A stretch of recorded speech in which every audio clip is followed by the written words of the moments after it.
Hi everyone, welcome to MBA पाठशाला. Hope you're doing well. This is Vijay. So last session में हमने finance के basics discuss करने start किए थे. As I told, finance का discussion हम with respect to GDPI process कर रहे हैं.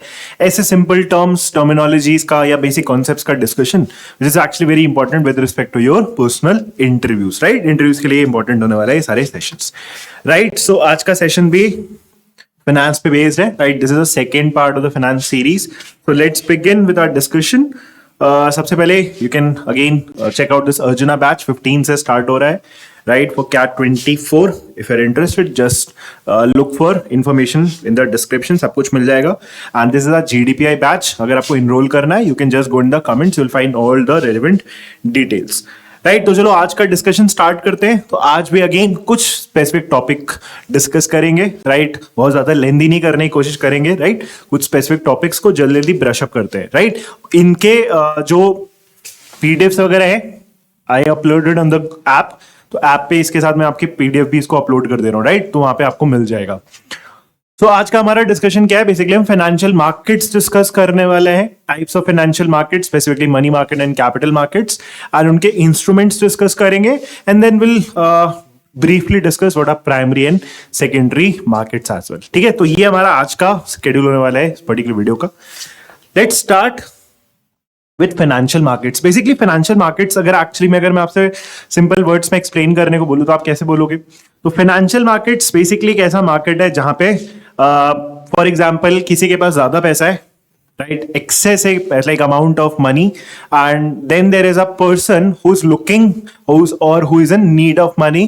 तो ये जो आपका शिफ्टिंग होना है ना, ये जो आपका ट्रांसफर है, ये transfer of money from the needy to the one, like to the needy from the one who has excess, this market is actually called a financial market, जहां पे मनी का बेसिकली ट्रांजैक्शन हो रहा होगा. Simple words में अगर आप ये समझना चाहोगे तो यही है आपका फाइनेंशियल मार्केट. तो आप टाइप्स ऑफ फाइनेंशियल मार्केट्स को जब इन डेप्थ डील करना स्टार्ट करोगे, be it an individual, be it financial institutions, governments, anything for that matter, ultimately जो basic idea है वही है, ट्रांसफर होना है.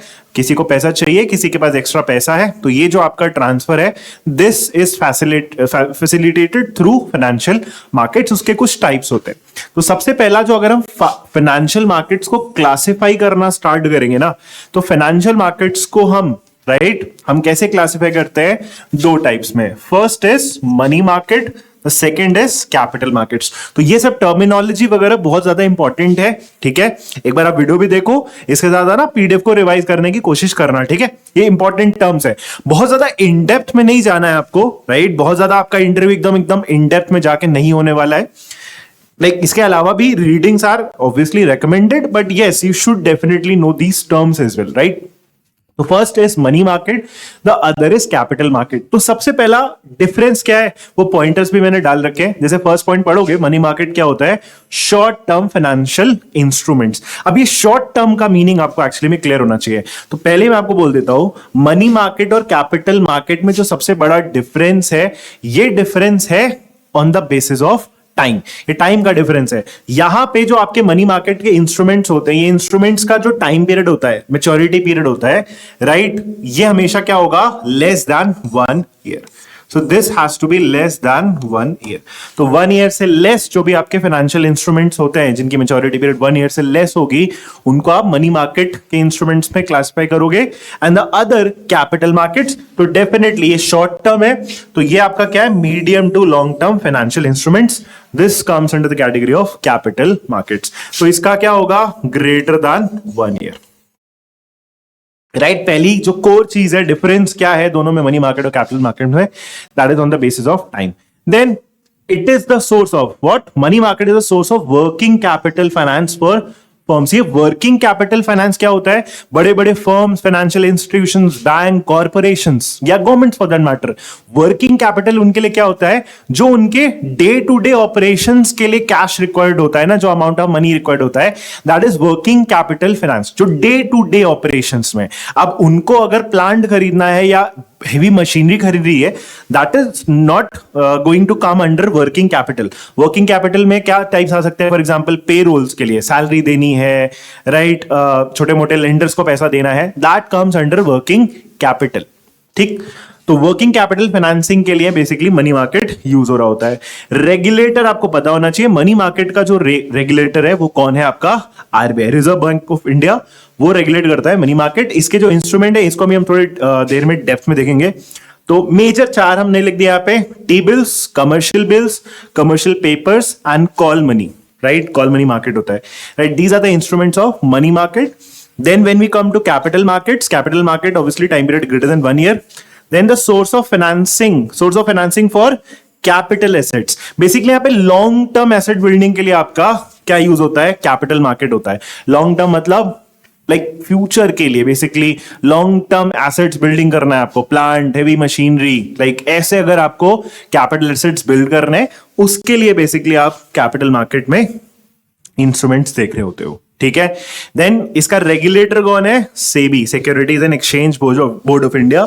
SEBI is the regulator for the capital market, stock markets वगैरह सब इसी के अंदर आता है।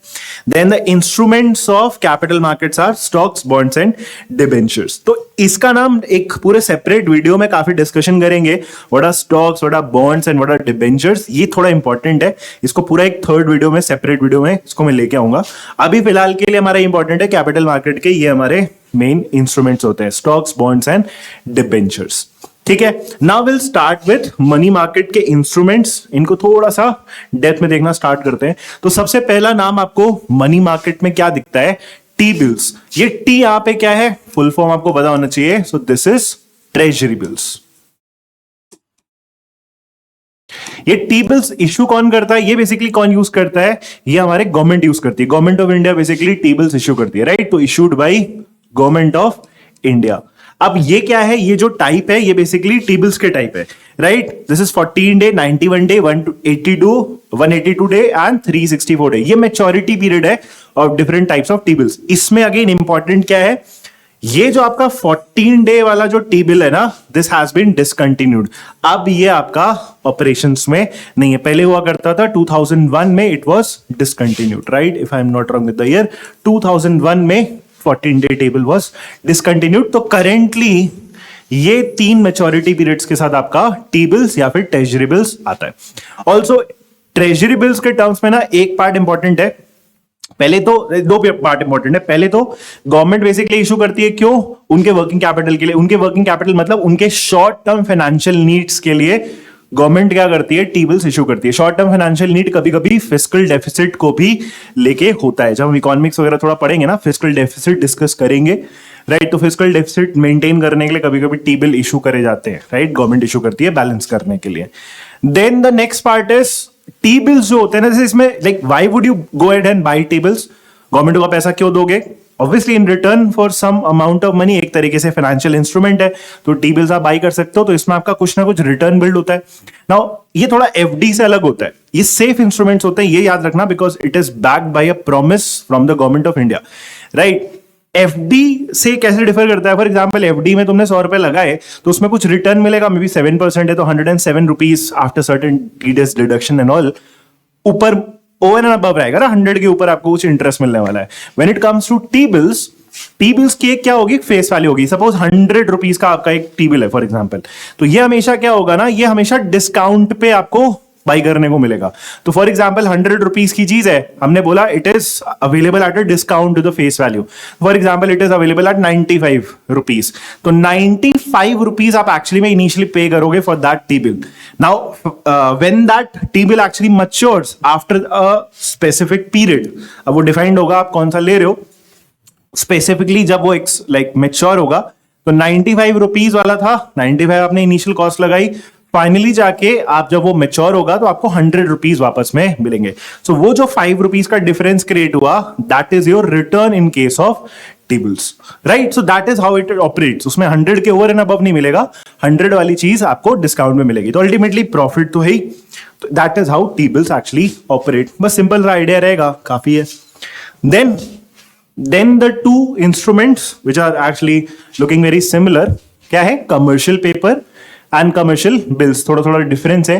कमर्शियल पेपर के बारे में अगर आप पढ़ोगे ना, तो फर्स्ट लाइन ही क्लियर कर देता है, this is issued bye banks corporations and financial institutions. तो ये बड़े फाइनेंशियल ऑर्गेनाइजेशंस बेसिकली इशू कर रहे होते हैं, ये सबसे इंपॉर्टेंट चीज है, again for their own working capital. तो ये सारे इंस्ट्रूमेंट वर्किंग कैपिटल के लिए होते हैं, राइट। तो this is issued by large corporations for their working capital financing. This is again issued at discount to face value. ये पार्ट अभी मैंने आपको टी-बिल्स के केस में समझाया था। This is typically unsecured. Typically unsecured मतलब it is not by backed by any obligation, right. इसमें कोई कोलैटरल नहीं है, कोलैटरल मिसिंग होता है। This is simply a kind of promise की तरह ऑपरेट होता है। Hence commercial papers are also called promissory notes, right. This is also called promissory notes, ठीक है। तो commercial papers basically large organization, large banks ये सब इशू कर रहे होते हैं। When it comes to commercial bills, इसमें क्या है, this is short term credit instrument used in trade. इसीलिए एक्चुअली में कमर्शियल बिल्स को ट्रेड बिल्स भी बोला जाता है। This is also called trade bills. Commercial bills basically क्या चीज है, ये ना छोटे लाइक ट्रेड में यूज होता है, दो कॉर्पोरेशंस के बीच में एक्चुअली में यूज हो रहा होता है। फॉर एग्जांपल सपोज मैंने कोई आइटम सेल करा, तुमने कुछ बाई करा, मैंने सेल कर दिया वो, लाइक कोई चीज है, कोई ट्रेड में आपका कुछ पार्ट था, मैंने वो सेल कर दिया, उसके अगेंस्ट मैंने क्या इशू कर दिया है, कमर्शियल बिल इशू कर दिया at a future date, right. वो मैं कब रिडीम कर सकता हूं, फॉर एग्जांपल एक फ्यूचर डेट पे। तो वो फॉर एग्जांपल वो डॉक्यूमेंट, राइट, वो कमर्शियल बिल या ट्रेड बिल, वो ले जाके मैं तुम्हें सपोज 6 महीने के बाद देता हूं, तो उसमें जितना भी अमाउंट होगा I'll have to be like paid, आप मुझे वो उतना पैसा दोगे। That is a kind of commercial bill. Basically ये क्रेडिट की तरीके से यूज हो रहा होता है, राइट। तो ये ट्रेड इंस्ट्रूमेंट है, बेसिकली क्रेडिट की तरह यूज होता है, that is commercial bill. This again the source of working capital of small companies, right. तो ये वाला पार्ट इंपॉर्टेंट है। तो ये डिफरेंस भी है, जैसा अगर आपको कोई पूछ रहा है, तो this are issued by large corporations, उनके लिए यूजफुल है, बट यहां पे ट्रेड के लिए यूज होता है, which is also use by small companies. तो third point, this is negotiable. Negotiable का एक्चुअली मतलब क्या है, ये एक तरीके से आप जैसे फॉर एग्जांपल मैंने इशू कर दिया कमर्शियल बिल, ठीक है, सपोज 6 महीने के बाद मैं वो बिल लेके जाऊंगा आपके पास, तो आपको सपोज मेरे को 100 रुपए देने हैं। अब ये क्या है, नेगोशिएबल भी है, इसको हम ट्रेड भी कर सकते हैं। फॉर एग्जांपल ट्रेड कैसे हो सकता है, I can take that same commercial bill to a bank. मैं बैंक को बोलूंगा कि मैं उसको एक्सचेंज करना चाहता हूं, राइट, उस पार्टी से नहीं, मैं बैंक को इंटरमीडिएट बना दूंगा, मेरे को पहले पैसा चाहिए। फॉर एग्जांपल 100 रुपए था, मेरे को पहले पैसा चाहिए, तो बैंक क्या करेगा, उसको डिस्काउंट पे अपने ले लेगा। फॉर एग्जांपल हो सकता है मुझे इमीडिएट मनी रिक्वायरमेंट है, तो मैं 95 रुपीज पे वो सेम कमर्शियल बिल बैंक को दे दूंगा। नाउ बैंक को मैं बोल दूंगा अब आगे का हिसाब किताब तुम्हें समझना है उस थर्ड पार्टी के साथ, जो मेरा एक्चुअली में लाइक लेंडर था ना, उसको जिसको मेरे को पैसे देना था। तो बैंक डायरेक्टली उसे डील करेगा, बट वो 100 रुपीज पे डील करेगा, बिकॉज उसकी ऑब्लिगेशन, जो इनिशियल वो थर्ड पर्सन था, उसकी ऑब्लिगेशन थी उसको 100 रुपीज पे करना था।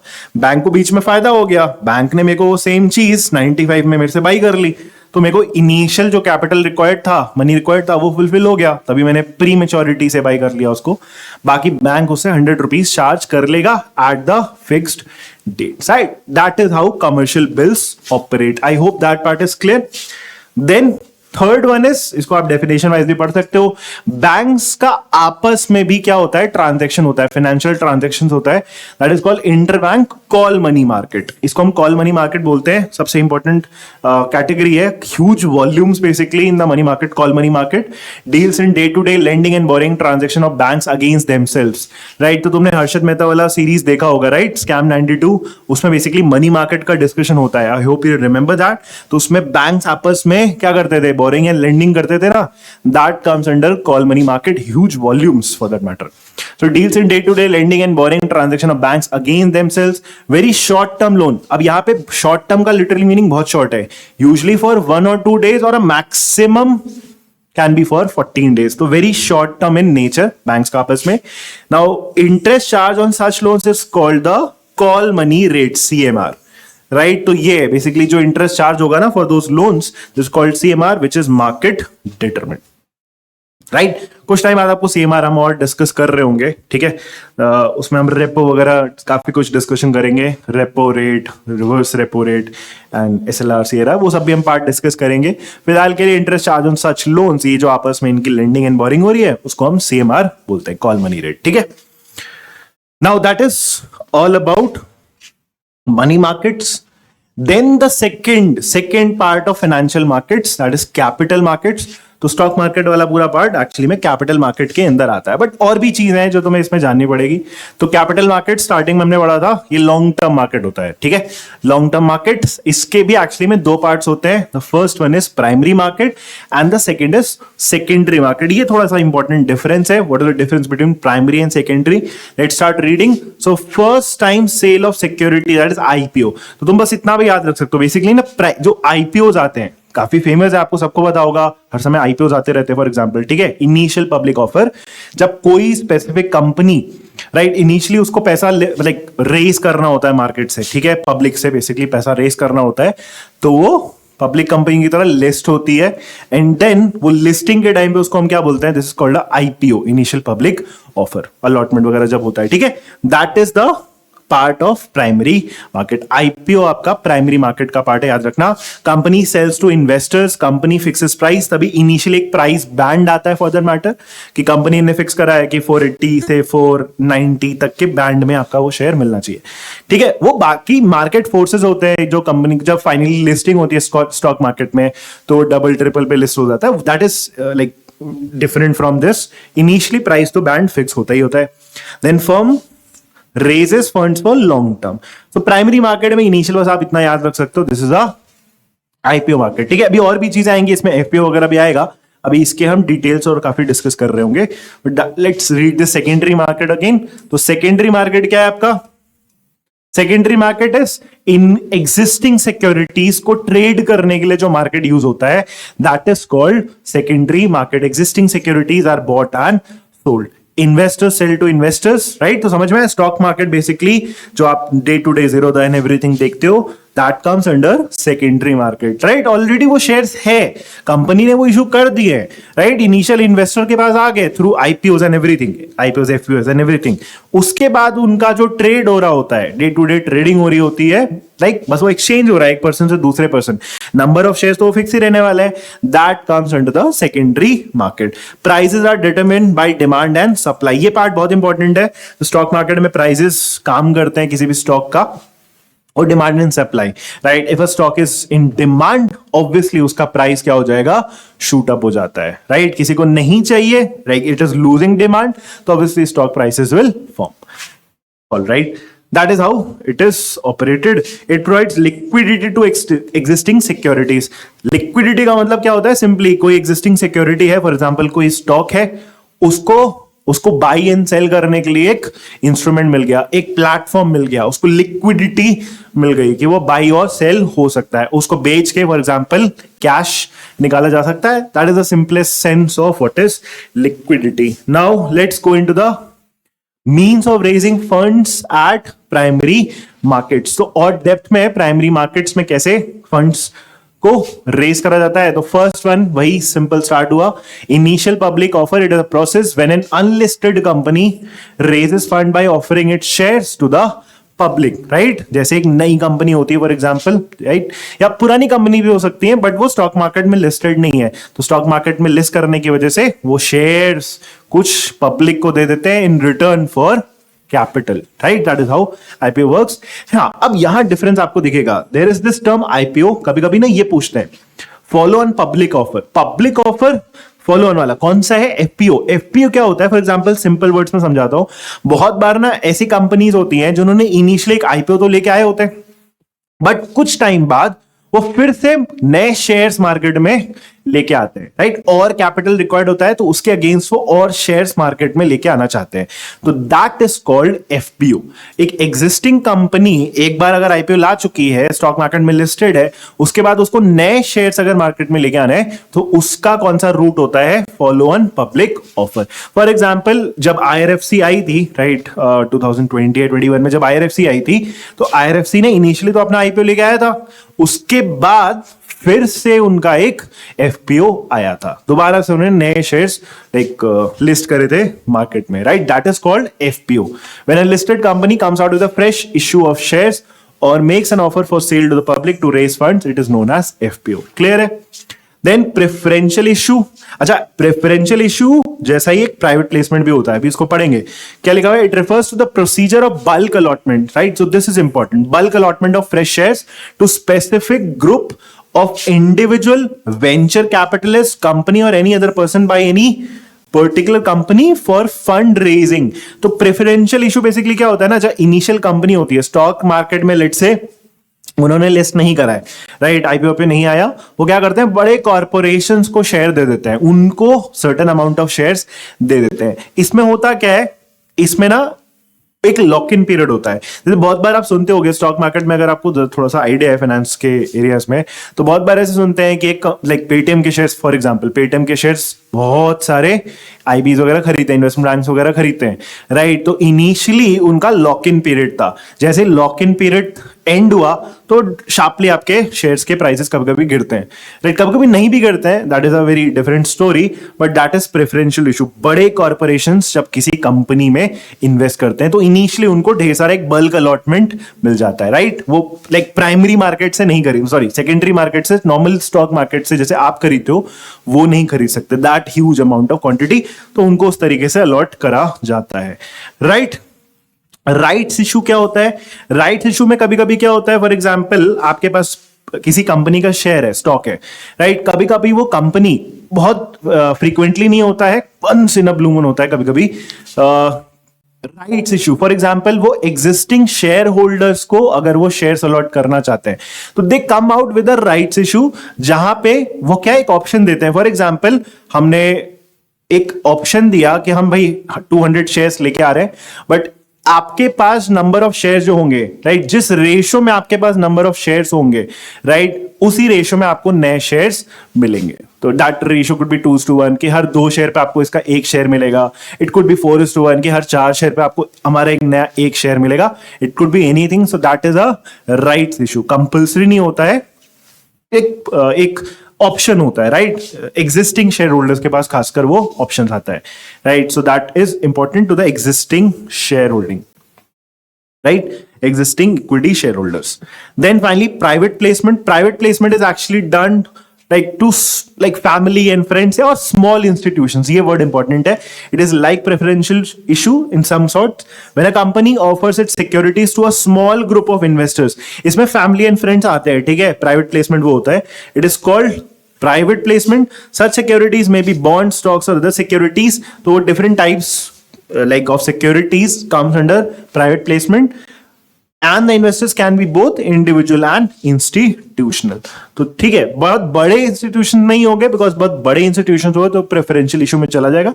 Private placement is a small group of people और individuals, family and friends, everything, right? So this is how funds are actually raised through primary market. ये पार्ट क्लियर है। Then come secondary markets. तो secondary market normal जो आपका stock market होता है, तो सेकेंडरी मार्केट के ना 2 लाइक मेन एरियाज हैं, एक स्टॉक एक्सचेंजेस, दूसरा ओटीसी मार्केट। पहले ओटीसी मार्केट बता देता हूं। OTC market is over the counter market. Over the counter मतलब ये क्या है ना, अनऑर्गेनाइज्ड है। सो दिस इज अनऑर्गेनाइज्ड। इसमें अनऑर्गेनाइज बेसिकली क्या है, दिस इज नॉट रेगुलेटेड। ऐसा नहीं है कि सेबी इसको रेगुलेट कर रहे हैं और एनीथिंग। एक ग्रुप ऑफ पीपल हो सकते हैं जो आपस में स्टॉक्स को बाई सेल कर रहे हैं। स्टॉक्स ही क्यों, बाकी जो आपके इंस्ट्रूमेंट्स हैं उसको भी बाई सेल करने के लिए ओवर द काउंटर वाला पार्ट है, ठीक। तो इसमें लाइक प्राइसेस में फ्लक्चुएशन काफी हो सकता है, राइट। इसमें लिक्विडिटी की भी बहुत कमी होती है, तो that actually comes under OTC market, unorganised market. जो मेरा मेन पार्ट है यहाँ पे वो क्या है, स्टॉक एक्सचेंजेस। स्टॉक एक्सचेंजेस कौन कौन से नाम आपको एटलीस्ट क्लियर होना चाहिए, थोड़ा बहुत आपको आइडिया भी होंगे। तो first one is Bombay stock exchange and the next major is actually NSE, that is national stock exchange. BSE सबसे बड़ा है, राइट, ओल्डेस्ट, राइट, ओल्डेस्ट आपका बेसिकली यही है। NSE comes the next one, थोड़ा न्यू है बीएसई से। इसके बाद और भी एक्सचेंजेस है इंडिया में, फॉर एग्जांपल कमोडिटी ट्रेडिंग के लिए एमसीएक्स भी होता है, multi commodity exchange of India, right. MCX पे कमोडिटी ट्रेडिंग वगैरह होती है। ऑयल हो गया, नेचुरल गैस हो गया basically, right, crude oil basically, natural gas, then cotton and everything, बाकी जो कमोडिटीज होते हैं एमसीएक्स। देन और भी स्टॉक एक्सचेंजेस है, for example regional stock exchanges भी हमारे लाइक इंडिया में ऑपरेट करते हैं, जैसे for example Calcutta stock exchange. तो हमारे रीजनल स्टॉक एक्सचेंजेस भी होते हैं, right. So these are the stock exchanges. Then finally ये सब कुछ को किसको, जो हमारा क्या पूरा कैपिटल मार्केट है उसको रेगुलेट कौन करता है, सेबी रेगुलेट करता है। तो सेबी के बारे में एटलीस्ट आपको बेसिक आइडिया होना चाहिए। If someone asks you who regulates the capital markets, SEBI, that is Securities and Exchange Board of India. So this was established in 1988 as a non-statutory body.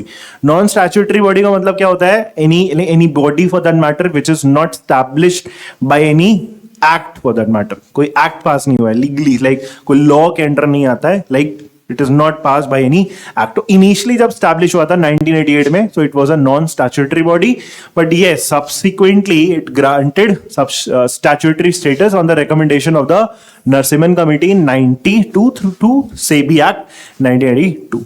तो नरसिम्हन कमेटी का recommendation था, उसके बाद ये statutory body में convert हो गया। You should remember the functions of SEBI as well. 4 major functions है। रेगुलेशन ऑफ कैपिटल मार्केट्स, ये मैंने आपको पहले ही बोल दिया, primary as well as secondary markets, to register and regulate all intermediaries in stock exchanges like share brokers, ये आपको पता है, राइट, जीरोधा एवरीथिंग, 5 पैसा, जितने भी होते हैं share brokers.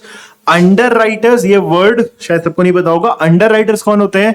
Big financial instruments, investment banks under writing का प्रोसेस जो कैरी ऑन करते हैं। फॉर एग्जांपल किसी नई कंपनी को स्टॉक मार्केट में लिस्ट होना है तो पूरा रिस्क असेसमेंट हो गया, या फिर ये सोचना कि किस तरीके से फंड्स रेज करने हैं, राइट, आईपीओ लेके आना, आईपीओ की जितनी भी रिक्वायरमेंट्स हैं, that is all regulated by the under writers. Mutual fund आपको सबको पता है, म्यूचुअल फंड क्या होता है?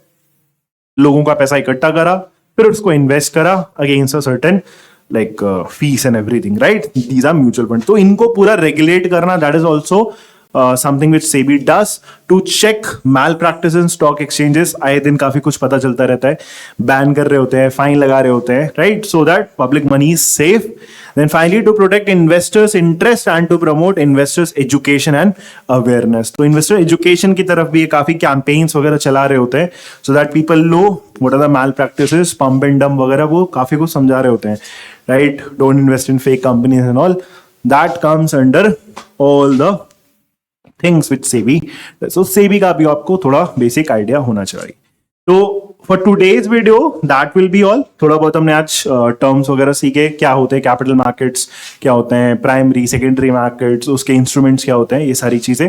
नेक्स्ट वीडियो में हम स्टॉक्स, बॉन्ड्स एंड डिबेंचर्स के बारे में थोड़ा डिस्कशन करना चाहेंगे, because that is very important with respect to the finance वाला पार्ट। ठीक है, थोड़ा वैल्यूएशन वाला पार्ट भी एक्चुअली में डिस्कस करेंगे इन द कमिंग वीडियोस।